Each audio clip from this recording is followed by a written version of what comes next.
Gracias, hermano.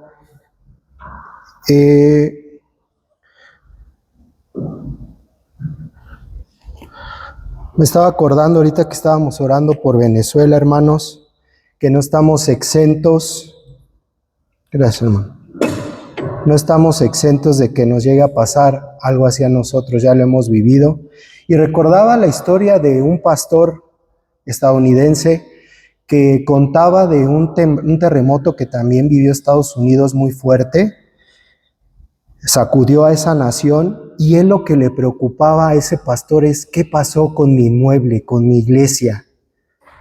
Cuando llegó a la iglesia, vio que todo estaba en orden, se alegró, y los laicos, la comunidad de los miembros también se alegró porque Dios había sostenido ese edificio del terremoto en Estados Unidos.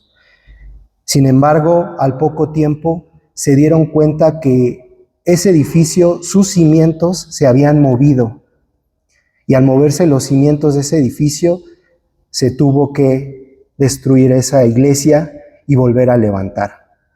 Cuán importantes son los cimientos y los fundamentos, tanto en una construcción como en la palabra de Dios, hermanos. En esta porción que hemos leído, nos damos cuenta que si nosotros también en las enseñanzas de la iglesia movemos doctrinas esenciales, tarde o temprano vamos a caer en una herejía, vamos a caer en una apostasía. Es necesario entender que nuestras doctrinas y nuestras enseñanzas se fundamentan en las enseñanzas de los apóstoles y de los profetas. Si alguna persona da sus opiniones meramente personales y no están en base a la Escritura, nos estamos desviando de ella.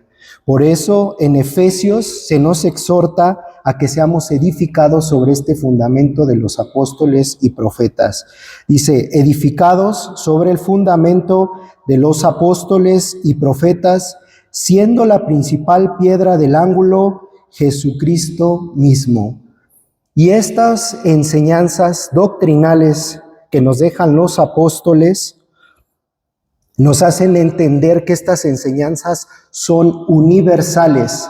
Quiere decir que la iglesia es católica y apostólica no en un sentido institucional romano, sino que estos preceptos son universales para todos, para todas las iglesias, y debemos de ser cautelosos cuando se nos enseñe algo que va contrario al fundamento de los apóstoles. Es muy fácil saber cuando alguien está cayendo en la apostasía o en las herejías. Nada más preguntarse, ¿quién en la historia de la iglesia creyó eso que tú me estás diciendo? Y podemos revisar la historia, y si alguien no creyó, ahí es una alerta, hermanos, para decir, esto no está fundamentado ni en la Escritura ni en la enseñanza de los apóstoles. En el Concilio de Jerusalén que acabamos de leer, precisamente se da un fundamento de los apóstoles que es esencial para la iglesia. Dieron muchos fundamentos los apóstoles que dejaron y que la iglesia los ha atesorado. Y uno de estos puntos importantes que se toca aquí en este Concilio de Jerusalén es el punto de la salvación por la gracia. Este punto doctrinal, hermanos, todas las iglesias en toda la historia lo hemos creído, sea la iglesia católica romana, la iglesia ortodoxa, la iglesia presbiteriana, la luterana, los anglicanos, los metodistas, bautistas, iglesias pentecostales y de iglesias de no denominación han creído este punto que dejaron los apóstoles.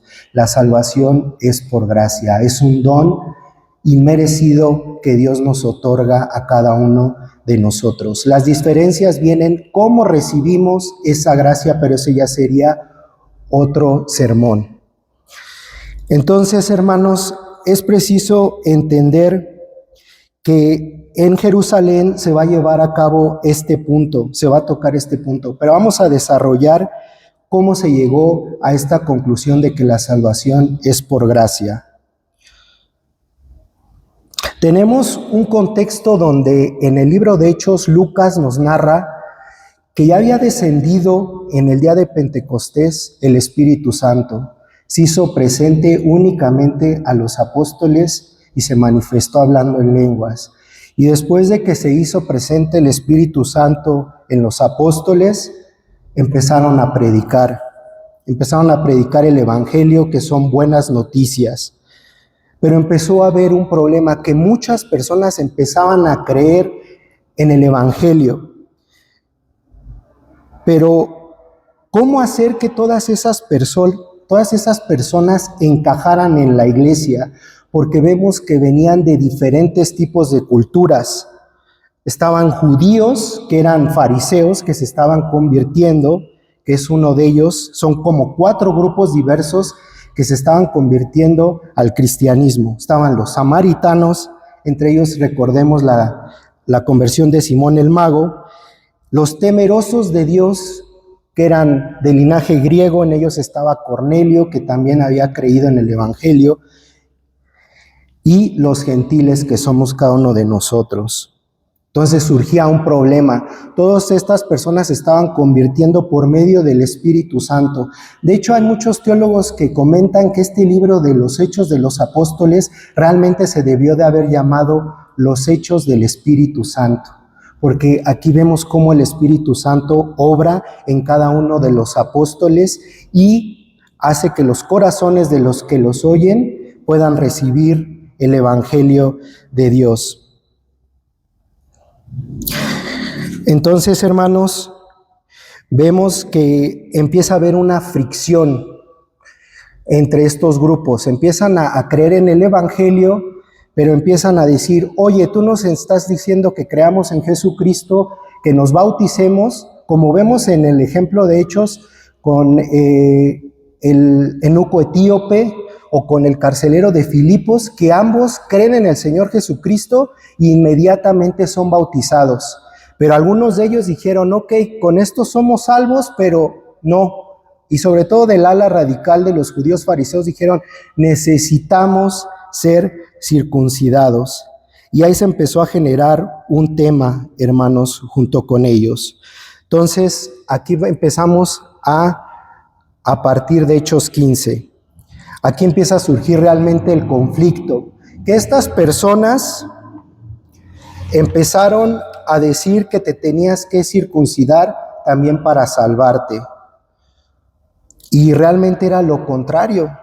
Realmente nosotros somos salvos por medio de la fe. Pero ellos decían, estos fariseos decían, que si no se circuncidaban no podían ser salvos. Y ahí estaba el debate.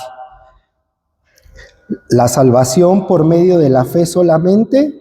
¿O también necesitábamos ser circuncidados? Ya que estas personas habían creído y habían sido bautizadas. Entonces empieza a haber este debate en la iglesia. Recordemos que aquí en Hechos se nos narra que Pablo y Bernabé se encontraban en Antioquía. Estaban predicando el Evangelio en Antioquía en uno de sus primeros viajes de Pablo. Y cuando empieza a surgir este tema sobre estas personas que decían que si no te circuncidas no puedes ser salvo, lo primero que hizo Pablo y Bernabé es no decidir si esto era correcto o era incorrecto, sino que de Antioquía viajan a Jerusalén y ponen todo esto sobre la iglesia. Y entonces se reúnen todos los ancianos y todos los apóstoles para dirimir esta cuestión que era muy necesaria. Y a esto se le llama el primer concilio de Jerusalén. Ha habido muchos concilios dentro de la iglesia, en la historia de la iglesia, pero todos han servido para dirimir cuestiones específicas de doctrina. En el primer concilio de Jerusalén fue esta cuestión de la circuncisión. En el año 300 después de Jesucristo fue el concilio de Nicea, donde se determinó la Santísima Trinidad, y así sucesivamente cada uno de los concilios el Espíritu Santo se ha hecho presente. Hay que comentar que no en todos, porque ya en los últimos concilios no estuvieron reunidos toda la iglesia, y un concilio debe de hacerse donde esté reunida toda la iglesia para dirimir estas cosas importantes. Lo primero que vamos a ver después de que se juntan todos los ancianos en este concilio que convocan, Pablo y Bernabé exponen esta situación que está pasando. ¿Debemos de circuncidarnos para ser salvos? Y Pedro, Pablo y Bernabé toman la palabra y en base a su experiencia comentan cuántas personas se han convertido por el Evangelio de nuestro Señor Jesucristo. Ellos hacen énfasis en todas las personas que se les predicó y sobre todo en el tema de Cornelio. Se recuerda que cuando Cornelio se convirtió al Evangelio, sobre los gentiles vino también el Espíritu Santo. Es el día de Pentecostés para los gentiles. Así como hubo un día de Pentecostés para los apóstoles, también hubo un día que el Espíritu Santo se derramó sobre los gentiles. Y esto es lo que están comentando Pedro, Pablo y Bernabé, diciendo, primeramente hemos visto que a todos nuestros hermanos gentiles Dios no hace acepción de personas, y así como vino el Espíritu Santo sobre nosotros, también vino sobre cada uno de los hermanos que les predicamos el Evangelio. Esto quiere decir que ellos, cuando recibieron este Espíritu Santo, inmediatamente creyeron y fueron salvos ellos y todos los de su casa, y para dar testimonio que habían creído en el Evangelio, fueron bautizados. Entonces, esta es la primera cuestión que pasa aquí en este concilio, que ellos están exponiendo estas experiencias que ellos vivieron. Pero también no siempre se basa la experiencia, hermanos. Hace falta, tú puedes decir, hermanos, puedes dar un testimonio, yo le hablé a alguien de Cristo y aceptó el Evangelio. Pero también dentro de nuestro quehacer teológico, obviamente siempre está la Escritura, que es la norma no normada. Es la norma que nos norma, pero no puede ser normada, y por eso somos sola Escritura. De ella dependemos toda nuestra enseñanza. Pero también está la tradición, que la tradición nunca se debe de imponer ante la Escritura, pero que nosotros sí atesoramos, como es el tema de la Trinidad. El otro tema está la experiencia, que aquí vemos que se da. Aquí vemos que Pablo, Bernabé y Pedro están comentando esas experiencias que tuvieron, pero es necesario que esas experiencias también sean avaladas por la Escritura. Entonces, en ese momento, el Espíritu Santo, a través de Santiago, Jacobo, el hermano de Jesús, se levanta y dice, hermanos, esto que ustedes están diciendo, estas experiencias que ustedes vivieron con los gentiles que se convirtieron, ya se había profetizado por el profeta Amós. Amós había dicho que los gentiles iban a ser parte también de la iglesia. Vamos a leer lo que el profeta Amós dice acerca de esto. En Amós 9, versículo 11 al 12, dice así la palabra de Dios. En aquel día yo levantaré el tabernáculo caído de David y cerraré sus portillos y levantaré sus ruinas y lo edificaré como en el tiempo pasado, para que aquellos sobre los cuales es invocado mi nombre poseen el resto de Edom, y a todas las naciones, dice Jehová, que hace esto. Vemos que estas experiencias también son confirmadas con la palabra de nuestro Señor Jesucristo. Entonces, debemos de entender, hermanos, que las experiencias ministeriales deben interpretarse también con la Escritura, porque si no nos pasa como el amigo de Job. Uno de sus amigos siempre era muy experiencial y decía, es que esto me pasó, o muy tradicionalistas, es que esto decía mi pariente antepasado. No, todas estas experiencias debemos de tranquilizarlas porque somos seres muy emocionales y siempre debemos de llevarlas hacia la Escritura. Después que se determina que verdaderamente ellos fueron salvos y que vino el advenimiento del Espíritu Santo sobre los gentiles, entonces se toma una decisión en el concilio de Jerusalén. Dicen, ellos no necesitan circuncidarse. Hermanos, ¿qué era la circuncisión? Porque estos fariseos estaban muy enfatizados a que las personas se tenían que circuncidar. Vamos a recordar un poquito qué era la circuncisión. La circuncisión era el pacto que había hecho Dios con Abraham. Le dijo a Abraham, sal y ve las estrellas del cielo, y así como tú no puedes contar las estrellas del cielo, así va a ser de grande tu descendencia. Y a toda esa descendencia que tú darás, también le daré la tierra prometida, esa tierra donde mana leche y miel, que es la tierra de Canaán. Y en ti y en tu simiente serán bendecidas todas las naciones. 3 cosas hermosas le dijo Dios y pactó con Abraham. Y para que esto quedara marcado como una firma de Dios de que esto se iba a cumplir, se marca su carne de las personas judías. Se marca que es la circuncisión en la parte de los hombres. Una parte de los genitales se marca para decir que estas promesas eran reales de Dios. Porque todos estos judíos circuncidaban a sus hijos. Pero ¿qué pasaba, hermanos, con las personas que venían de fuera? Con los extranjeros que llegaban y empezaban a saber del Dios de Abraham y querían empezar a tener una comunión con el pueblo de Israel, querían empezar a tener una comunión santa con la ley que Dios les había dado. ¿Qué pasaba? Ellos confesaban y decían, nosotros creemos en tu Dios y queremos empezar a tener una comunión viva cumpliendo los mandamientos, pero no solamente es de labios. Entonces los judíos, para aceptarlos dentro de su pueblo, también los extranjeros debían marcarse. Los que venían de fuera debían circuncidarse para avalar que eso que tú confesabas con tus labios se podía hacer visible también por medio de la marca de la circuncisión. La marca de la circuncisión entonces para los extranjeros les daba pertenencia de ingresar al pueblo de Israel y también ser digno de estas promesas que se les había dado de heredar la tierra donde mana leche y miel. Y vemos que se cumple, ¿verdad? Perfectamente, porque a través de ellos es que nosotros somos bendecidos. Si se fijan, hermanos, la circuncisión que ellos estaban exigiendo que lo hicieran, al final dijeron que no era necesario que los extranjeros o los gentiles que somos nosotros seamos circuncidados, que ahora la circuncisión es del corazón, pero dentro de nuestra teología reformada hemos entendido que ahora las personas no se circuncidan, pero sí se bautiza. Se bautiza. El bautismo es ese signo visible donde tú les dices a las personas, yo le he creído a mi Señor Jesucristo, yo creo que Él resucitó, yo creo que Él dio la vida por mí, yo creo que está sentado a la derecha del Padre, pero no solamente se necesita una profesión de fe, ahora voy a mostrar y voy a ser obediente por medio del sacramento, a bautizarme para que la gente vea que esto es serio. Era muy parecido a la circuncisión.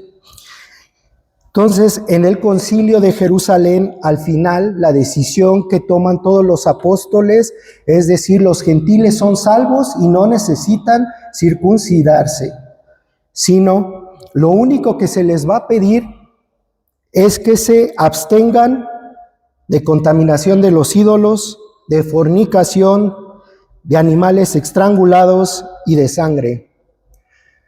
Hermanos, hay una variante dentro de estos preceptos que los apóstoles le dicen a la iglesia que se deben de abstener de estas cosas, pero hay una variante. En algunos manuscritos, sabemos que nuestra Biblia vienen de los manuscritos más antiguos, que es el Código Sinaítico, el Vaticano, el Alejandrino y el de Beza. De ahí se extrae toda la escritura.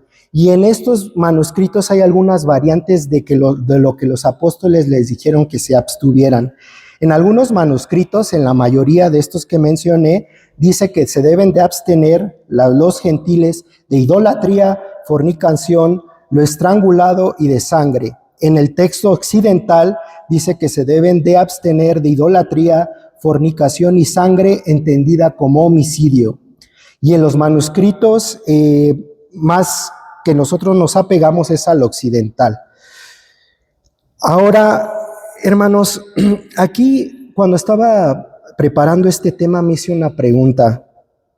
¿No contradice el Concilio de Jerusalén al rechazar la circuncisión y al mismo tiempo imponer otras restricciones a los creyentes gentiles?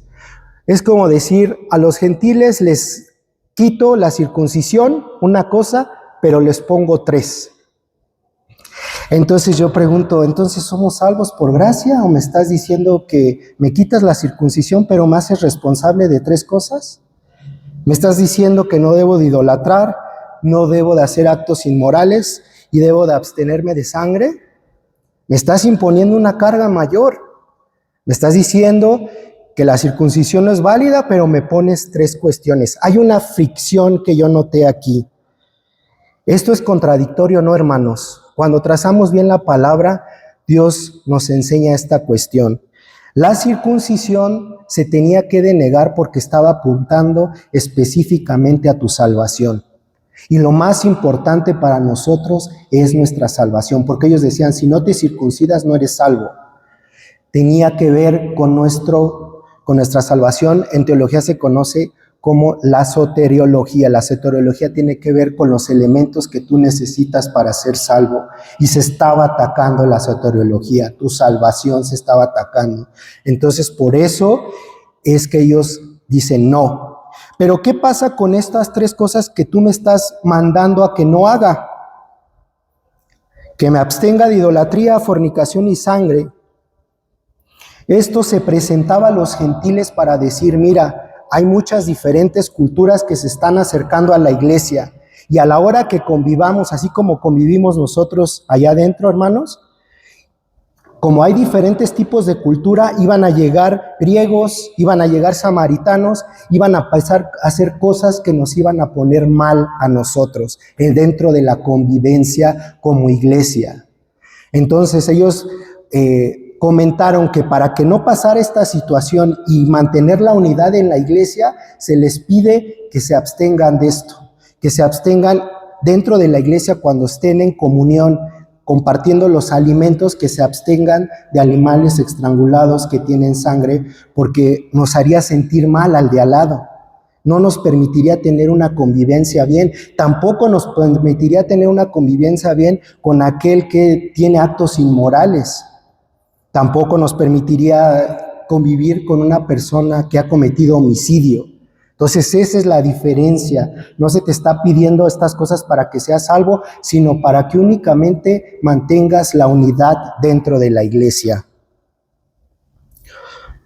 Entonces podemos concluir que la circuncisión era presentada como un requisito para la salvación, lo cual era erróneo.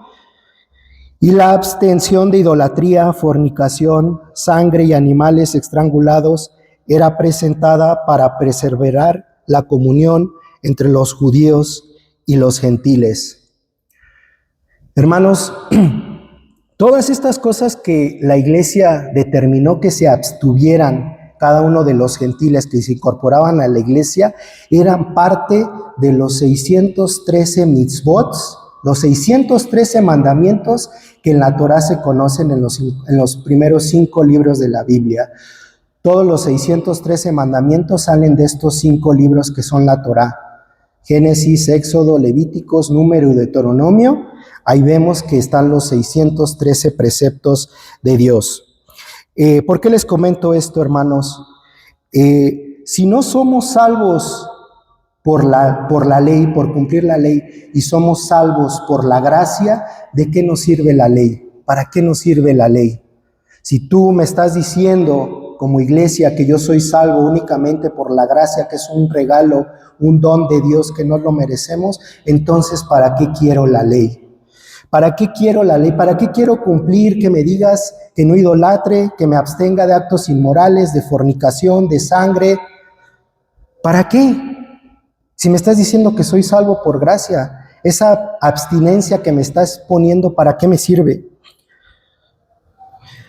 ¿Es irrelevante entonces la ley? ¿Tendremos que cumplir algunas porciones de la ley? Porque aquí de los 613 me estás pidiendo unos cuantos que me abstenga. Somos antinomianos, nos oponemos a la ley de Dios, porque los antinomianos son personas que dicen la ley no sirve, basta la gracia, no debes de hacer obras. Eso está mal, hermanos. Esos son antinomianos y nosotros no somos antinomianos. Nosotros queremos la ley, meditamos en la ley. Pero si somos salvos por la gracia, entonces ¿para qué nos sirve la ley? Es una pregunta que la contesta Pablo, desde luego, pero en esta ocasión quiero hacer énfasis en el reformador Juan Calvino, que da una respuesta a esto.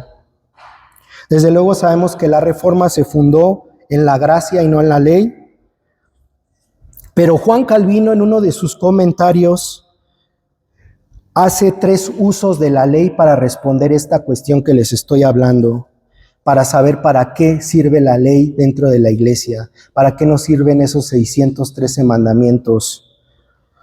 Primeramente, en estos 3 puntos dice Juan Calvino que el primero es un uso pedagógico o de espejo. El primer punto quiere decir que la ley refleja el carácter de Dios. Vemos que nuestro Señor Jesucristo a lo que vino a la tierra fue a obedecer. Él cumplió los 613 mandamientos para hacer el sacrificio perfecto por nosotros. Recordemos que cuando hacían sacrificios en el Antiguo Testamento, si el animal tenía alguna rareza, no podía ser sacrificado. Si Jesucristo hubiera fallado en uno de estos 613 mandamientos, no podía ser el sacrificio perfecto. Pero Él cumplió la ley, Él la cumplió por ti y por mí. Y eso revela el carácter de Dios. El carácter de Dios es santo porque Él cumplió toda la ley. Y cuando nosotros vemos a nuestro Señor Jesucristo, se nos manifiesta como un espejo, porque cuando vemos su santidad, nosotros reflejamos nuestro pecado. Algo muy parecido como cuando Moisés bajó después de estar 40 días en el monte Sinaí, se santificó, y cuando bajó, ¿qué hicieron los israelitas? Le dijeron: aléjate de nosotros porque irradias una luz que nosotros no podemos ni siquiera mirarte, debido a la santificación que había tenido Moisés. Dentro del cielo también querubines o serafines que tienen 6 alas. ¿Qué hacen, hermanos? ¿Por qué les dio Dios esas 6 alas? 2 para volar, 2 para taparse los pies y 2 para taparse los ojos, porque estos seres angelicales están muy cerca de Dios, y para estar cerca de Dios es difícil porque Él es santo. Debemos entender que Él es santo. El coro dice: santo, santo, santo eres. Y con 2 se tapan porque no pueden soportar la santidad de Dios. El carácter de Dios es santo, y es una de las principales causas por eso que se nos da la ley, para no olvidar eso, para olvidar que el único que cumplió la ley es nuestro Señor Jesucristo aquí en la tierra. Otro punto que toca Calvino de por qué tenemos la ley es el uso civil. Restringir el mal en la sociedad. Si la ley, el decálogo, sobre todo los 10 mandamientos, dice no matar, no robar, si tú cometes alguno de estos preceptos, vas a tener que pagar ante las sociedades civiles. Entonces también es un uso civil que le da Calvino. Y el tercero, que tiene que ver con nosotros, la ley se nos dio a nosotros para uso normativo para cada uno de los creyentes. Muestra cómo agradar a Dios y es una guía a nuestra vida cristiana. Aunque no somos salvos por la ley sí te dice algo, hermano.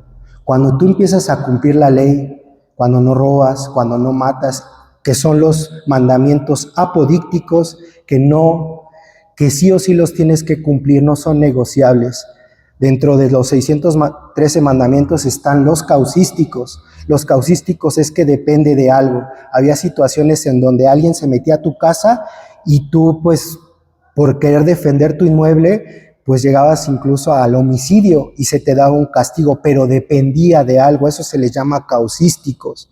Mandamientos causísticos o mandamientos apodícticos. Cuando tú has creído y empiezas a tener una santidad con Dios, Dios te va a revelar que tú estás cumpliendo esos mandamientos porque eres salvo. Entonces nosotros empezamos a hacer los mandamientos genuinamente, no para salvarnos, sino porque hemos creído fielmente en Dios. Hemos tenido un amor genuino hacia Él y hacia nuestro prójimo. Y entonces no lo lastimas a tu prójimo, no por ganarte el cielo, sino porque es lo correcto. Qué cruel sería que tú te quieras ganar el cielo con tus buenas obras, porque estás haciendo de menos el sacrificio de Cristo. No obedecemos para justificarnos, los regenerados obedecemos para honrar a Dios. Dice nuestro Señor Jesucristo: si me amáis, guardad mis mandamientos. Juan 14:5, mis ovejas oyen mi voz y me siguen. Y entonces se cumple perfectamente lo que dice Santiago: mostradme tu fe sin tus obras y yo te voy a mostrar mi fe con mis obras. Las obras son frutos de que verdaderamente tú has sido regenerado, de que verdaderamente tú estás en el libro de la vida. Porque el Espíritu Santo es el que te mueve, al que te pide ir con Él 1 milla, vas con Él 2, no porque tú lo desees, sino porque el Espíritu Santo que mora en ti lo desea. Y al que te pide le das, y al que te pide con Él 1 milla, vas con Él 2. Porque el Espíritu Santo se está moviendo en nosotros y eso nos dice, de verdad yo estoy en el libro de la vida, porque el Espíritu Santo es el que hace que haga estas cosas. Jesucristo, como hemos dicho, fue el único que cumplió esta ley.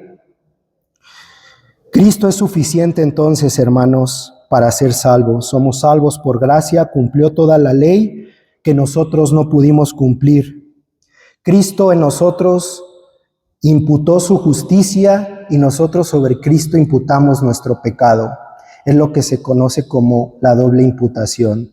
En el día de juicio, nuestro Padre Celestial, al que va a ver sentado en la silla del juicio, no es a nosotros. Va a ver el resplandor de Cristo, porque nosotros lo hemos puesto a Él por delante. Él cumplió la ley por nosotros. Para ir concluyendo, hermanos, la iglesia debe de proteger el evangelio, debe ser firme y resguardar el depósito que se le dio.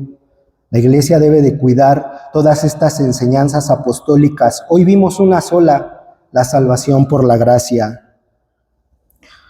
La unidad nunca debe sacrificarse por la verdad.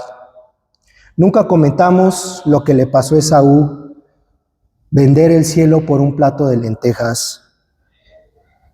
Ellos creían que la circuncisión se necesitaba, pero ellos no vendieron la verdad. Dieron testimonio por medio de la Escritura, por medio del testimonio de cada uno de los apóstoles, que también había venido salvación para los gentiles. Sobre todo, hermanos, la iglesia nunca debe de imponer cargas que Cristo no ha puesto. Ellos querían imponerles esta carga de la circuncisión y de la ley. Jesucristo le dijo a los fariseos: ustedes no entran y no dejan que entren. Ponen cargas pesadas a la gente. Me recordó, hermanos, el tiempo en que Lutero se levantó, porque ponían cargas pesadas en el siglo XV-XVI sobre la gente que iba y con un corazón humilde quería entregarse a Dios, y empezaban a jugar con sus sentimientos de esas personas. Les decían: tú quieres que tu pariente, tu mamá o cualquier pariente que ya falleció salga del purgatorio, te vamos a firmar una bula papal para que se le mengue el tiempo que está en el purgatorio. Y daban dinero, ponían cargas pesadas. Imagínense la persona que no tenía dinero, hermanos. La persona que no tenía dinero y que decía: no voy a poder sacar a mi pariente yo. Vean nada más, por no trazar bien la palabra de Dios, a dónde se puede llegar. Esas personas, los que tenían dinero, podían obtener su bula papal. Estoy hablando de estas cosas que no están en la Escritura. Nosotros somos salvos por gracia. Y fue lo que detonó que Lutero tuviera este celo por las personas y decirles: tu pariente va a salir de ahí por la gracia de Dios. Nosotros no creemos en el purgatorio, pero estoy hablando de ese contexto. Fue lo que detonó la Reforma Protestante, en decir: tú eres salvo solamente por la fe en Jesucristo. Ponen cargas pesadas muchas veces, pero Dios siempre va a levantar hombres como Lutero y decir: no, es por gracia. Y la experiencia debe someterse siempre a la Escritura. No seamos emocionales, hermanos. Así lo eran los amigos de Job. repito, Job tenía sus amigos, eran muy emocionales, muy tradicionalistas y no se enfocaban en la escritura. Quiero terminar, hermanos, comentando que dentro de nuestros catecismos, el catecismo de Heidelberg, en sus preguntas 20, 21 y 60, y en la Confesión de Fe de Westminster, capítulo 31, todo esto que vimos de la fe por gracia, ahí ustedes lo pueden buscar. Ahí ustedes pueden ver que nuestros catecismos tienen bendición. No son infalibles, no son infalibles, pero sí nos alumbran la palabra de Dios y la podemos entender bien. La Iglesia de Cristo es universal porque permanece unida, permanece unida en la fe apostólica.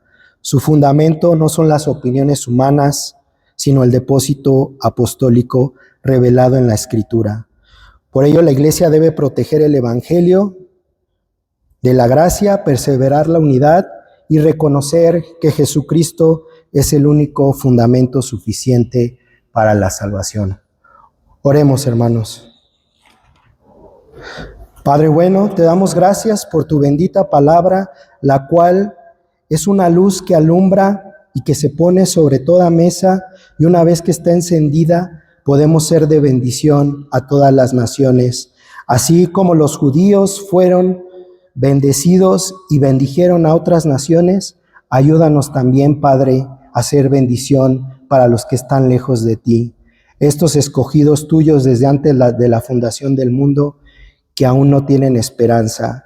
Ten misericordia de ellos, ten misericordia de todos, Padre.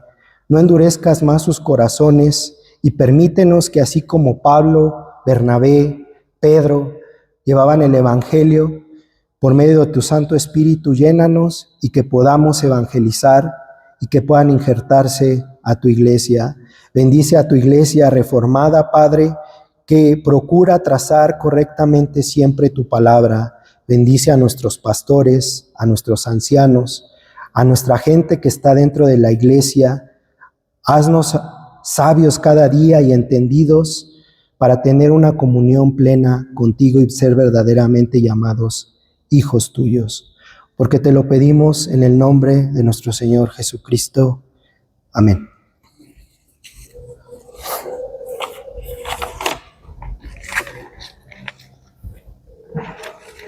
Damos gracias a nuestro Señor Jesucristo por la palabra y vamos a ver terminar